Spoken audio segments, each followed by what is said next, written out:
चलू मैया के दरबारिये भीड़ लगल छे भारी। चलू मैया के दरबारिया भीड़ लगल छे भारी। हे ये भीड़ लगल छे भारी पूजल छे सब लकवारी।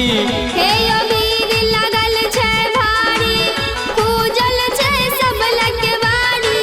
चलू दानी के दरबारिये भीड़ लगल छे भारी। चलू मैया के दरबारिया भीड़ लगल छे भारी।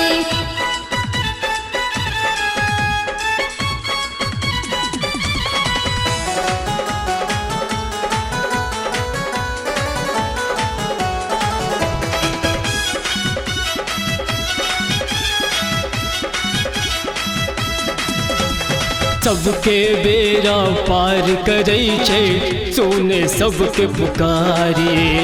जे सब गेले सच्चा दिल सो मैया के दरबारिए। सबके बेरा पार करे छे सुन सबके पुकारियो। जे सब गेले सच्चा दिल सा मैया के दरबारियो। ककरो ने घुरबै छे मैया ककरो ने घुरबै छे मैया सोने सबके लाचारी। चलू मैया के दरबारिये भीड़ लगल छे भारी। चलू दानी के दरबारिया भीड़ लगल छे भारी।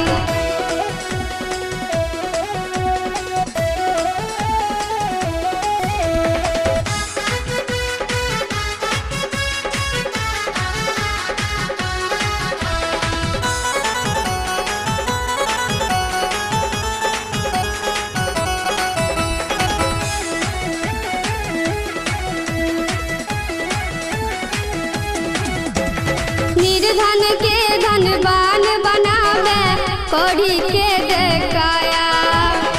छथिन बड़ दयालु मैया सबके करथिन दया। निर्धन के धनवान बनावे कोढ़ी के देखाया। छथिन बड़ दयालु मैया सबके करथिन दया। अपने दा करै छै मैया यो। अपने दा करै छै मैया सिंह के सवारी। चलू मैया के दरबारिया भीड़ लगल छै भारी। चलू दानी के दरबारिये भीड़ लगल छे भारी।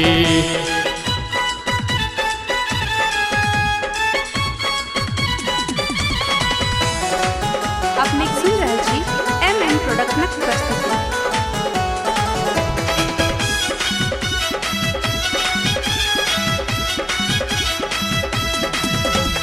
छोड़ दियो सब चिंता वारे चलू हुनके द्वारिये। कष्ट मिटेता मैया रानी करता बेरा पारिये। छोड़ दियो सब चिंता वारी चलू हुनके द्वारियो। कष्ट मिटेता मैया रानी करता बेरा पारिये।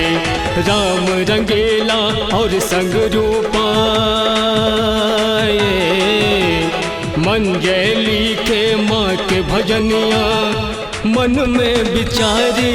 चल मैया के दरबारिये भीड़ लगल छे भारी। चलू दानी के दरबारिया भीड़ लगल छे भारी। चलू मैया के दरबारिये भीड़ लगल छे भारी। चलू मैया के दरबारिया भीड़ लगल छे भारी। हे ये भीड़ लगल छे भारी खूजल छे सब लकवारी। हे यो भीड़ लगल छे भारी खूजल छे सब लकवारी। चलू दानी के दरबारिया भीड़ लगल छै भारी, चलू मैया के दरबार, भीड़ लगल छै भारी।